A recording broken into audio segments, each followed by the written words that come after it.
3 मरतबा जेल दी गई, कर दिया गया, जेल दी गई, फिर छोड़ा गया, फिर जेल में रख के जेल दिया गया। एक दिन उसने सोचा कि अगर ये मंजर ऐसा ही चलता रहेगा तो मेरी सल्तनत खलास हो जाएगी। तो मूसा काज़िम को छोड़ा, घर भी आप पहुँचे नहीं थे, पूरे घर पहुँचे, ने पीछे सिपाही आ गए हारून रशीद के चलो, हारून रशीद का हुक्म और राजा का कि आपको फिर से कैद कर लिया जाए मूसा काज़िम अलैहिस्सलाम को। तो मूसा काज़िम अलैहिस्सलाम ने फरमाया कि तुम अपने राजा से बात करो या मुझे एक रात की इबादत का मौका दो, मेरे घर वालों से मिलने का मौका दो। इतलाफ है कानून हदीसों में। फिर बता दो, इमाम मूसा काज़िम अलैहिस्सलाम की अल्लाह तबारक व तआला ने 20 लड़के दिए थे। कितने बढ़ते थे? 20 लड़के थे और 18 लड़कियाँ, 18 लड़कियाँ थी। तो मूसा काज़िम ने फरमाया सर कि भाई मुझको एक रात मेरे बीवी बच्चों से मिलने दो, मेरी लड़कियों से मिलने दो। तो आप वहाँ पर सब मुसलमान लोग खड़े हुए थे। तो सिपाही ने बोला कौन तुम्हारी जामीन लेता है कि इस रात तुम कुछ कहीं जाओगे नहीं, भागोगे नहीं या करोगे नहीं, तुम यहीं से वापस हमारे हाथ में आ जाओगे। तो मुसलमानों की तरफ उंगली उठाई तो कोई वहाँ कलमा पढ़ने वाला आपकी जामीन लेने तैयार नहीं था। एक मुसलमान जामीन लेने तैयार नहीं, किसकी? औलाद रसूल की जामीन लेने तैयार नहीं। बहुत दुख की बात होती है जब औलाद रसूल की जामीन लेने कोई तैयार नहीं हुआ। तो एक यहूदा खड़ा था, वो यहूदी खड़ा होकर फरमाया कि ए हारून रशीद के सिपाही, मैं जामीन लेता हूँ मूसा काज़िम की। तो सिपाही ने बोला तू तो यहूदी है और एक मुसलमान की गवाही में रहता है? बोले हाँ। बोले तू नहीं जानता जो मैं जानता हूँ? बोले क्या? बोले मैं मूसा काज़िम का पड़ोसी हूँ, एक ही दीवार वाला हूँ। लेकिन आज तक मुझको ये मालूम नहीं था कि मूसा काज़िम अलैहिस्सलाम की 18 लड़कियां भी है। एक भी लड़की का आवाज कभी मैंने घर के बाहर नहीं देखा और कभी उस लड़की को मैंने कभी बाहर देखा ही नहीं। 18 लड़कियां इतनी बड़ी हो गई, 54 साल की उम्र है। किनकी? मूसा काज़िम की 54 साल की उम्र है, लेकिन लड़की जवान हो गई, कभी बाहर नहीं देखा। तो बस यही अदा पर मैं मूसा काज़िम को गवाह रखकर कलमा तैयब पढ़ता हूं, मुसलमान बन गया। अदाए मुस्तफ़ा तो लाए, हिजाब तो लाए। मूसा काज़िम ने हिजाब में अपनी बेटियों को रखा, यहूदी ने मंजर देखकर सुनकर ईमान लेकर आ गया। नबी की अदा लाने वाले पर लोग ईमान रखते हैं। आए हम भी मान रहे। मेरे नबी के एक अदा को देखे, एक सीरत शरीयत को देखे, साहबा की सीरत को देखे, अहले बैत की सीरत को देखे। बहरहाल मूसा काज़िम रज़ियल्लाहु तआला अन्हु रहमतुल्लाह अलैह को जेल में ले गया गए। और क्या बात, जेल में ले गया, कैसी जेल में पैदा कर दिया, रखा मूसा काज़िम को जेल में, जहाँ ना रुकू करने की जगह नहीं थी। क्या की जगह? रुकू कर नहीं सकते थे, ऐसी जगह पर आपको रख दिया गया। खड़े रहते, नमाज पढ़ते, कोई हालत में रहते थे मूसा काज़िम अलैहिस्सलाम। कमो बेश आलिम लिखते कि 14 साल कैद की सजा मिली। कितने साल? 14 साल तक जेल ही काटते रहे। उस मूसा काज़िम अलैहिस्सलाम को जंजीरों से बांध दिया गया, जंजीर से बांध दिया गया और जेल में नाक दिया गया। जब जेल में नाका, हारून रशीद सोचा कि मूसा काज़िम अगर इससे माहौल रिया, लोग आते जाते रहे, मिलते रहे, तो मंजर तो बदल जाएगा, छूट जाना पड़ेगा। बनु अब्बास था, अहले बैत का दुश्मन था, और उस अहले बैत के दुश्मन ने क्या करा? मूसा काज़िम अलैहिस्सलाम के ज़माने में 11,000 मुसलमानों को मस्जिद में कलम कर दिया। औलाद रसूल से नफरत, और रसूल काटता था। बनु उमैया, बनु अब्बास, ये दोनों औलाद रसूल काटते थे उस जमाने। बहरहाल एक किस्सा फिर चलता था पूरा करने के पहले कि आप जेल में रहते थे तो उनसे मिलने जुलने वाला कोई आते ना, इसलिए मिलने जुलने के लिए 1-2 आते रहते। तो उसके अंदर एक मिलने वाले आ गए, हजरत बेरोल दाना। क्या नाम उनका? हजरत बेरोल दाना रहमतुल्लाह अलैह। वो बेरोल दाना रहमतुल्लाह अलैह जो उस जमाने के जज है, उस जमाने के सबसे बड़े जज, सबसे बड़े आलिम, सबसे बड़े कारी मुफ्ती कहा जाए, शागिर्द थे मूसा काज़िम के। तो मूसा काज़िम ने देखा बेरोल दाना है, तो बेरोल दाना को, बेरोल दाना तुम यहाँ? बोले हाँ सरकार, में देखना है आपको, तो कुछ नसीहत करिए। तो नसीहत में ही कि बेरोल दाना तुम मजनू बन जाओ, मूसा काजिम फरमाते हैं, बेरोल दाना, अगर तुम इल्म फैलाते रहोगे तो तुमने मेरा पिंजर देखा है क्या हो रहा है, मुझे जिंदगी से बांध दिया गया, कोई तकलीफ पहुंचाई जा रही है, तो मैं नहीं चाहता कि तुम जैसे इंसान को ये लोग तकलीफ देके शहीद कर देंगे। तुम जाओ उम्मत मुस्तफा को दिन फैलाओ जाओ, लेकिन मजनू बनकर फैलाओ। तो बेरोल दाना ने यही काम किया, मूसा काजिम का कहना माना, और बेरोल दाना दुनिया में जब बगदाद में निकले, बहुत मालदार थे घराने के, आपने सारी दौलत दुनिया में लुटा दी, एक लकड़े का घोड़ा बनाया, कंधे पर रखकर बेरोल दाना गली गली घूमते रहे। बहरहाल ये तो उनके सागरित थे, यानी कि इनके सागरित यही बेरोल दाना। बेरोल दाना के साथ जितने भी पहचान उठने वाले उम्र के लायक वलीउल्लाह है, जितने भी तबे ताबीन है, सब के सब मूसा काजिम रहमतुल्लाह अलैह के मुरीदों में से है। वो जात है मूसा काजिम रहमतुल्लाह अलैह। मूसा काजिम रहमतुल्लाह को जेल में रखा तो यजीद ने सोचा कि मूसा काजिम को क्या करा जाए, मारा कैसे जाए, नीचे गिराया जाए। तो उसने सोचा कि सरकार, मूसा काजिम के कुछ शेर के अंदर डाल दो पिंजरे में, और 7 दिन के भूखे शेर को पकड़ के लाओ। शेर को पकड़ के लाए, 7 दिन भूखा रखा और जाल में रखा, और मूसा काजिम को फरमाया कि मूसा काजिम बताओ, तुम औलाद रसूल हो, तो इनमें से आला नस्ल वाले शेर कौन से हैं? शेरों के अंदर पिंजरे में मूसा काजिम को नाक दिया, और यह सोचा कि मूसा काजिम को खा जाएगा।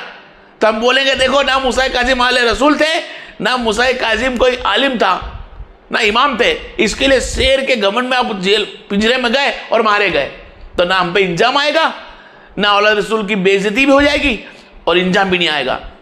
हारून रशीद ने प्लान जमाया। जब वो हारून रशीद को प्लान जमाने के बाद शेरों के बीच में मूसा काजिम को नाक दिया, शेरों के बीच में शेरों का बेटा नाक दिया। शेर थे, वो बिखरे हुए शेरों का बेटा नाक दिया, शेर खुदा का बेटा आ गया, शेरों के बीच में शेर खुदा का बेटा खड़ा है। अरे आप लोग जब शेर आए, मूसा काजिम को देख रहे महफिल में, किसको खा जाएगा, मूसा काजिम को जब देखा, शेर दब आगे बढ़े, शेर आगे बढ़े, मूसा काजिम के पैर में सर रख दिया। जब शेर ने पैरों में शेर ने सर रखा, मूसा काजिम ने शेरों पे हाथ फिराया और फरमाया, सुन रशीद सुन, ये शेर आला नस्लों के हैं, इसलिए कि शेर होकर भी औलाद रसूल की इज्जत करते हैं। भूखे हैं 7 दिन के, एक औलाद रसूल पे हमला नहीं करते हैं। तो क्या तू नहीं जानता, जो औलाद रसूल होती है इन जनावरों को खाना उन पे हराम है। आज हमारा मुसलमान भाई दलील मांगता है औलाद रसूल की, बताओ इनका वाक्या कब गुजरा, भाई देखो शेर ने क्या कदर करी है, सैयद घराने को देख के सर झुका लिया है, औलाद रसूल को देखकर सर झुका लिया है। लेकिन हम नहीं, दलील मांगेंगे सैयदों की, सैयद की औलाद की दलील मांगेंगे, ये है भी कि नहीं है। अरे उसने जब सैयद कह दिया है औलाद रसूल में है तो मान ले, आज मान ले, कल तुम मानेगा भी तो रब नहीं मानेगा तेरी, आज कदर कर ले। बहरहाल मूसा काजिम रहमतुल्लाह अलैह को जब देखा तो सोरा मच गया, छोड़ दिया गया, फिर वापस पकड़ लिया गया, फिर आपको ऐसी मस्जिद में ऐसी जेल में नाक दिया जो जेल में सिर्फ खड़े रह सकते हैं, रुकू करे तो सजदा नहीं कर सकते थे, रुकू करे सजदा नहीं कर सकते थे, इसी हालत के अंदर आपको खड़ा रख दिया गया। और आपको कुछ दलीलों में अंगूर बताए, कुछ दलीलों में खजूर बताए, आपको खजूर खिला दी गई। 3 दिन के बाद आपकी रूह कब्ज हो गई। मैं मुख्तसर चीज़ें बता रहा हूँ। जब 3 दिन के बाद रूह कब्ज हो गई तो लोगों को बोला मूसा काजिम को जेल दी थी, फौत हो गया, जबकि उसने जेल से मारा गया। हसन अलैहिस्सलाम भी जेल से मारे गए, जुलाउद्दीन भी जेल से मारे गए, इमाम बाकर भी जेल से मारे गए, आप भी जेल से मारे गए और शहीद हुए। और जब शहीद हो गए तो इमाम बाकर इमाम मूसा काजिम रहमतुल्लाह अलैह का लाशा उठाकर नीले दरिया के पुल पर रख दिया। कहाँ रख दिया? नीले दरिया के पुल पर रख दिया, और सिपाही खड़े कर दिए गए कि ना इनके कोई जनाजे की नमाज पढ़े, ना इनको कोई दफना है। और एक कानून में बताया गया सियाओं के अंदर, तशरीह के अंदर, कि इनको फेंक दिया गया था। नहीं, ऐसा नहीं था, उनको पुल पे रख दिया गया था। लोग अकदर जानवर को दिखाया करते थे कि देखो ये मूसा काजिम का हाल मैंने ऐसा करा है। जो भी औलाद रसूल से मोहब्बत करेगा और शरीयत घराने कोई भी ऐसे रखेगा तो बनु उमय्या उनका दुश्मन, उनका हाल ऐसा करेगा। मूसा काजिम की लाश को रखने का कारण यह था लोगों में डर बैठ जाए। लेकिन बहरहाल ना मिटा है ना मिटेगा इस्लाम हमारा, ना मिटा है ना मिटेगा इस्लाम हमारा। अरे दुनिया का कोई भी आके इस्लाम को मिटाना चाहेगा तो नहीं मिट सकता। चाहे कोई हिंदुस्तान में से कोई आए, चाहे कोई पाकिस्तान में से आए, चाहे बांग्लादेश, दुनिया के कोई भी कोने में से आकर इस्लाम को बदनाम भी करना चाहा ना तो अल्लाह ने उसको बर्बाद कर दिया। जिसने इस्लाम से लड़ना चाहा उस फिरौन को बर्बाद कर दिया, नमरूद को बर्बाद कर दिया, अबू लहब को बर्बाद कर दिया, अमर शाह को बर्बाद कर दिया। जिसने इस्लाम से लड़ना चाहा उन सब की मौत अल्लाह ने अजाब के साथ भयंकर करी है। तो आज जो हिंदुस्तान में हमारे हो रहा है और हमारे को महसूस है कि हमारे सरकार पे उंगली उठाई गई है, तो यकीन रब नहीं छोड़ेगा। और हमारे मुसलमान भाई अगर रैली वगैरह निकालते हैं तो उनको चाहिए कि हम खामोशी से रैली निकाले, नारे लगाए, क्योंकि इस जगह पर जो हम रहते हैं उस जगह पर आज की पोजीशन में हुक्मरान हमारे पे जबरदस्त रख दिया गया है, एक अजाब की तरह हम पर रख दिया गया है। तो वो ना इस्लाम को समझने वाला है, ना कोर्ट इस्लाम को समझने वाली आज की, ना नेता समझने वाले हैं, ना उनको भड़काया जो आम पब्लिक को भी था। इस नेता ने, इस कोर्ट ने, कुछ कार्यकर्ताओं ने, और वो कार्यकर्ता नहीं है, कुछ लोग आतंकवादी है, हिंदू धर्म के आतंकवादी है, नेता बन के आतंकवादी है।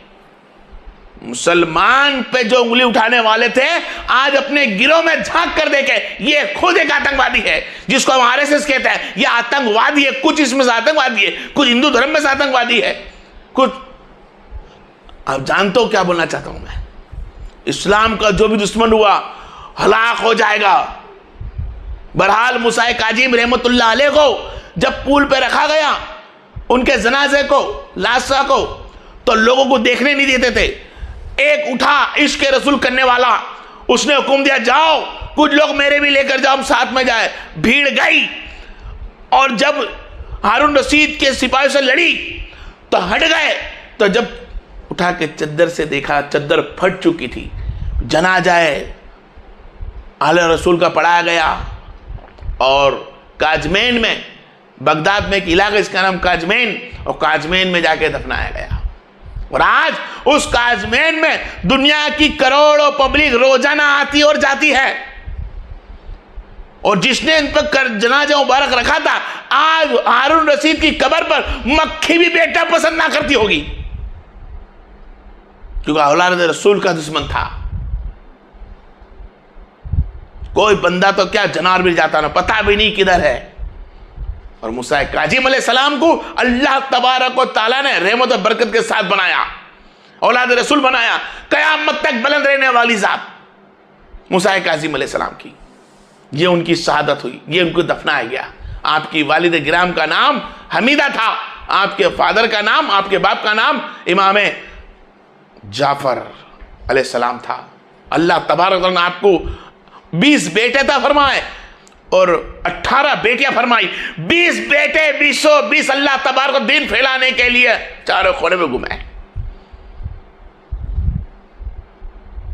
आज जिसको हम 12 इमाम बोलते हैं, उन इमामों से आप 7 में इमाम। अल्लाह ताला उस इमाम मूसा काजिम का दर्जा कायद कर बुलंदा फरमाए, हर हाल में दर्जा बुलंदा फरमाए। हम मुसलमानों को उनके रास्ते में चलने की तौफीक फरमा दे।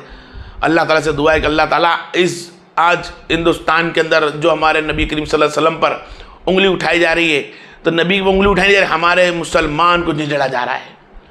उस हिंदू धर्म के आतंकवादी से, हिंदुस्तान के आतंकवादी से हमको बचा और मौला का हमें रहमत बरकत फरमा।